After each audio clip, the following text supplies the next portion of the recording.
So you're an artist and you're trying to break into comic books. You want a job somewhere. How do you do it? What do you go about doing? Well, let's give you some advice.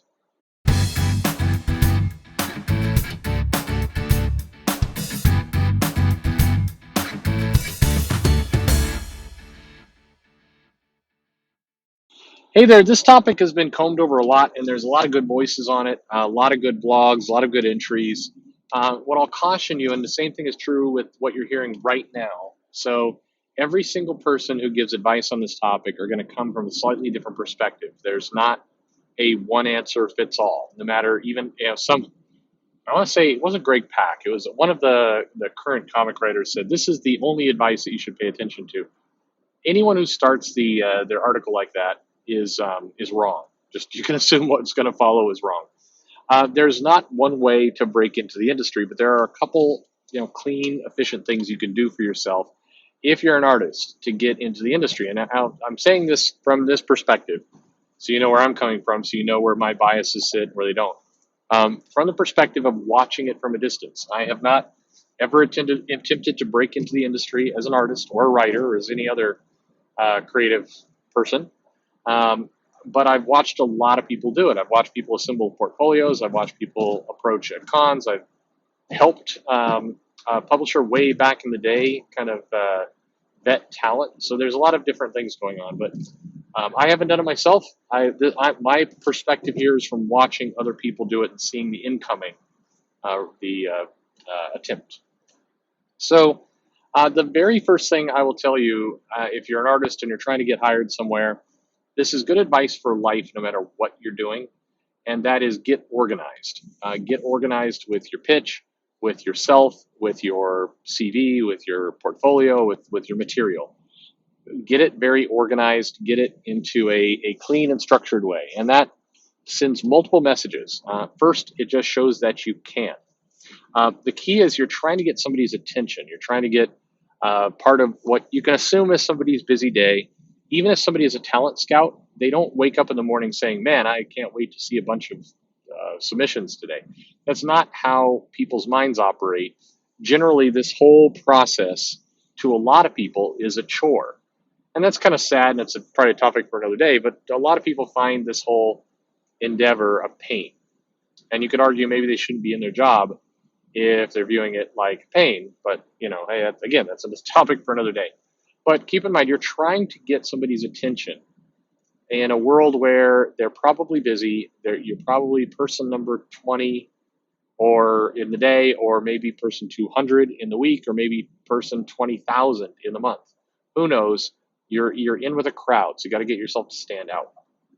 Now, there's the rare gifted few who can draw and create things that are so unique and striking and well put together and polished that your work alone helps you stand out. But I'll tell you, it's a trap if you're relying on this because, number one, if your work is absolutely, truly amazing, flawless, there is an immediate belief that you are faking it in some way, that you're copying somebody else's work, or maybe you spent 5 years building up these 3 pages, and so you wouldn't be a good hire, or lots of reasons why completely amazing polished work is great if you can do it, but it's not your goal. It shouldn't be what you're leading with. What you should lead with is efficient, organized, clean, tidy, because a lot of the people are not.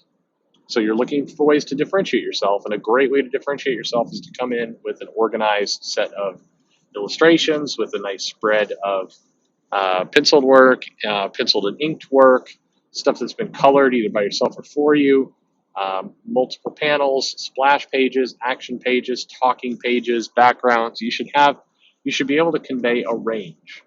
So think about this: if you're an artist and you're hoping to join comics, pick up an average comic, and here maybe not an average comic. Pick up a nice, Claremont X-Men from the 80s, where you've got some action, you've got some plotting, you've got some scheming, you have some wide shots, tight shots, whether it's Byrne or Romita or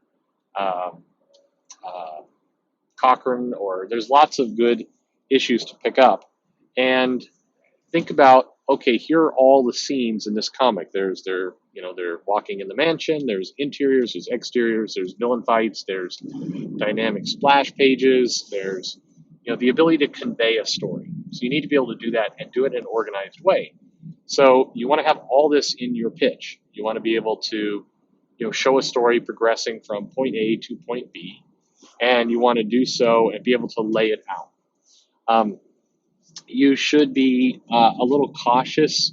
Or you want to show variety, basically. So if you're going to do an Avengers team as part of your pitch, or Justice League, make sure that you're highlighting all the different characters. You want to say, look, here's men, here's women, here's people of color, here's bystanders, here's ugly monster villains. You want to be able to show a nice range of what you can do, and you want it to look tight and professional. And I'll keep going back to it. You want it to look organized. When you put your stuff in front of someone, it's nice if it's a nice, clean, organized, tight portfolio that conveys what you're trying to do, and not you're throwing a bunch of papers on the table.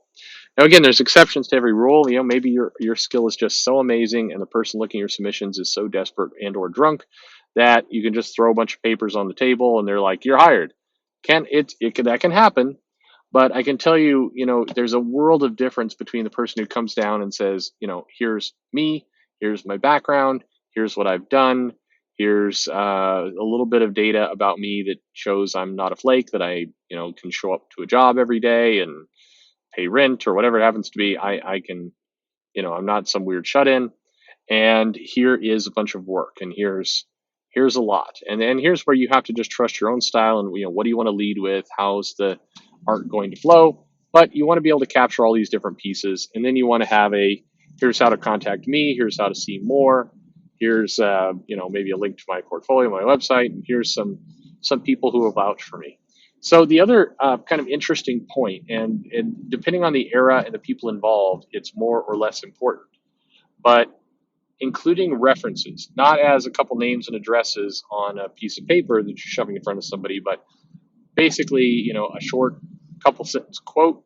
Thinking about a portfolio, if you've got like a little, a large portfolio or a book that has your artwork and your material in it, include a couple call outs from people who are not, bozo your friend, but something that again conveys that you're a professional, you know how to put on clothes and show up to a job.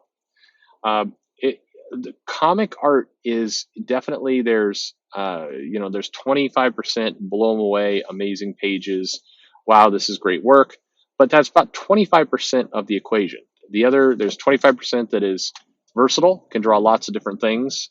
There is then I would say 50% of responsible, timely, not insane, and that 50% is really important. It's what often gets botched by people. It's the being able to communicate that you can meet a deadline, being able to communicate that you wake up every morning and go to work, being able to communicate that you can organize your life, your portfolio, what you do, and being able to, being able to show that you're not going to be a problem. And so again, this is where, you're, in addition to your work, scrub your social media. That's got to look clean. Make sure that you don't have crazy things there, and crazy is a moving target these days. But I would, you don't need to go nuts. Say, oh, I've got to remove all of the pro-Trump things and put in a bunch of anti-Trump things. No, don't do that. Yes, there's going to be some people who are going to knock you for which way the politics flow, but you can drive yourself mad by going too deep there. So just try and make sure that you don't have things where you're like directly flaming and insulting other people in the industry, even if they deserve it. Make sure that you're not, basically going on long, angry rants. And again, even though the era varies and some places are more tolerant of this than others, and depending on who the target is, it's never a good idea to have a long, like 50 tweet rant where you're telling people to go F off. That's just, people will go kind of hunt you down, see what you're all about. And yeah, unfortunately, that can cut against you. You should still be who you are. I think if you're thinking about a long-term career in anything, don't try and fake who you are. If you love Trump, be pro-Trump, just and own it. And that means some doors are going to shut for you, but it's better off than trying to hide it and kind of sneak in the door. It's just you're not you shouldn't be that desperate, and if you are that desperate, you shouldn't be going to comics. You should be heading somewhere where you can make more money. Um, the other thing I would add, to all the above is start making little web comics. Find a collaborator and put some things out, even if they sell nothing. Even if you don't have to do an Indiegogo, you don't have to do a Kickstarter. Just make a comic book, put it up, use Amazon's self-publishing system or Alternas or any number of things, and just get some material out. Whether it's good or not really doesn't matter. Whether it sells well or not doesn't really matter. What matters is it's another message to the person who's you're trying to tempt to hire you that says, "Hey, this person can actually take a project from start to completion, and here it is, and they're not a flake." Because a lot of the people they deal with are flakes. They have great art, but they can't meet a deadline and just they can't control themselves. So that's important. Anyway, there you go. So, do you have other comments? I'm sure you do. Let me know your comments, your questions in the comment field below. Like, subscribe, recommend to a friend, and follow me on Twitter at Comic Perch. Thanks for listening.